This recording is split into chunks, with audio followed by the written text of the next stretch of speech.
Last question शायद। दाखिल खारिज किसे कहते हैं? उत्तराधिकारी और अंतरण के आधार पर की गई दाखिल खारिज की प्रकृति का उल्लेख कीजिए। देखिए, दाखिल खारिज म्यूटेशन, नामांतरण इसको बोलते हैं म्यूटेशन।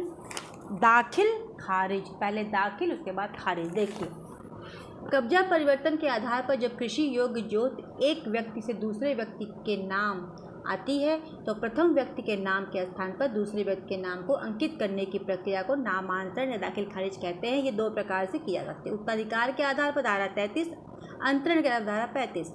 उत्तराधिकार के आधार पर नामांतरण, जब किसी व्यक्ति की मृत्यु के उपरांत उसकी जोत का अधिनियम के अनुसार परिभाषित उत्तराधिकारी को प्राप्त होती है तो मृतक व्यक्ति के नाम के स्थान पर उसके उत्तराधिकारियों के नाम को अंकित करने की प्रक्रिया को उत्तराधिकारी के आधार पर नामांतरण कहते हैं। इसका परिसीमा काल 12 वर्ष होता है। नामांतरण की यह प्रक्रिया BTR, BNTR, आसामी तीनों भूमिधरों पर लागू होती है।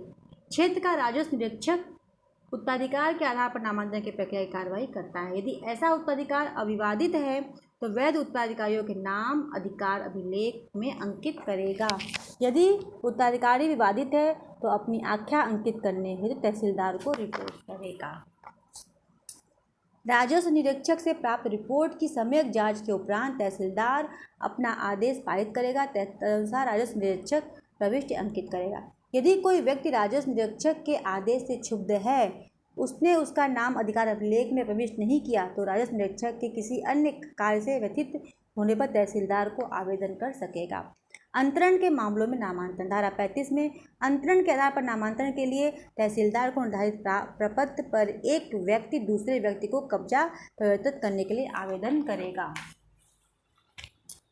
अंतरण के विक्रय, दान, विनिमय, पारिवारिक बंदोबस्त सम्मिलित है। तहसीलदार सम्यक जांच के उपरांत यदि मामला अविवादित है तो हकदार व्यक्ति के पक्ष में उत्तराधिकार अभिलेख नाम संशोधित करने का निर्देश देगा। यदि मामला विवादित है तो मामले को गुणागुण पर सुनकर तय करेगा तो संशोधन का आदेश देगा। अपील, धारा 35। तो तहसीलदार के आदेश से व्यतीत व्यक्ति उप जिलाधिकारी को अपील कर सकता है। फोरम SDO, परिसीमा 30 दिन। आदेश की पुष्टि कर सकता है, आदेश में संशोधन कर सकता है, आदेश को अपास कर सकता है, अतिरिक्त साक्ष्य लेकर मामले को गुणागर पर तय कर सकता है। राजा राम वर्ष राजस्व परिषद में वसीयती अधिकार उत्तराधिकार का एक माध्यम है कि यह अंतरण में नहीं आता। ठीक है। किसान बही क्या होता है? 41। किसान बही अधिकार अभिलेख की एक पासबुक है और यह कलेक्टर के आदेश द्वारा प्रत्येक जोतदार को निर्धारित शुल्क जमा करने पर प्रदान की जाएगी। ऐसा किसान बही पृथकतः या संयुक्तः निर्धारित की जा सकेगी। धारा 41(5) के अनुसार समय समय पर अधिकार अभिलेख में किए गए संशोधन किसान बही में भी अंकित किए जाएंगे। धारा 41(6) के अनुसार जब कोई जोतदार किसी बैंक या वित्तीय संस्थान से किसी बही के आधार पर ऋण प्राप्त करता है तो बैंक इस तथ्य का पृष्ठांकन किसान बही में अंकित करेगा और इस आशय का शपथ पत्र बैंक को देना होगा। किसान बही में समाविष्ट जोत का वह हकदार है, किसी अन्य को अंतरित नहीं किया है। दंड, धारा 41(8) में यदि कोई खातेदार शपथ पत्र पर ऐसा कथन करता है कि जो असत्य है और वही उसकी जानकारी या विश्वास के अनुसार असत्य है और उसके सत्य होने के विषय में उसका विश्वास नहीं है तो साबित होने पर 3 वर्ष तक के कारावास और जुर्माना दंडनीय होगा। गांव निधि 68। उत्तर प्रदेश राजस्व संहिता 2006 की धारा 68 के अनुसार प्रत्येक गांव स्तर पर एक गांव निधि होगी। उसमें गांव सभा, ग्राम पंचायत या किसी भूमि प्रबंधक समिति द्वारा प्राप्त समस्त धनराशि गांव निधि में जमा की जाएगी। गांव निधि का संचालन ऐसी रीति से और ऐसे प्रयोजन के लिए किया जाएगा जो विहित किया जाए। नियम 69 क्लास 3 के अनुसार ग्राम निधि का प्रबंधन और उसका लेखा जोखा रखने का दायित्व उसके अध्यक्ष का होगा। गांव निधि का उपयोग धारा 62 और 69,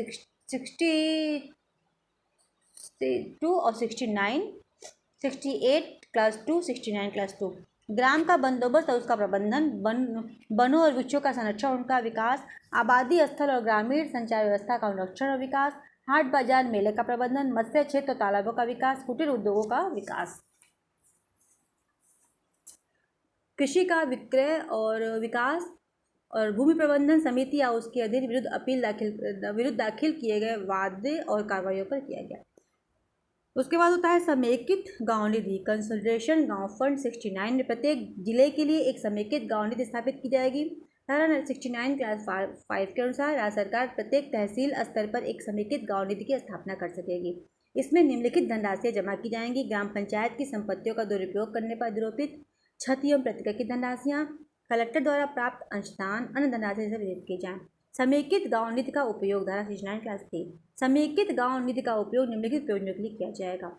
स्थायी शासकीय अधिवक्ता की फीस और उनके भत्ते के लिए, ग्राम पंचायत या भूमि प्रबंधक समिति द्वारा या उसके विरुद्ध वादों के संचालन और अभियोजन आवेदनों या अन्य कार्रवाइयों के संबंध में उपगत व्ययों का भुगतान, सामान्य उपयोगिता की भूमि के विकास पर उपगत व्यय का भुगतान, किसी ऐसे अन्य धनराशि का भुगतान जिसे राज्य सरकार साधारण आदेश की तरह आदेशित करे। ये रहा आपका समेकित गाँव निधि।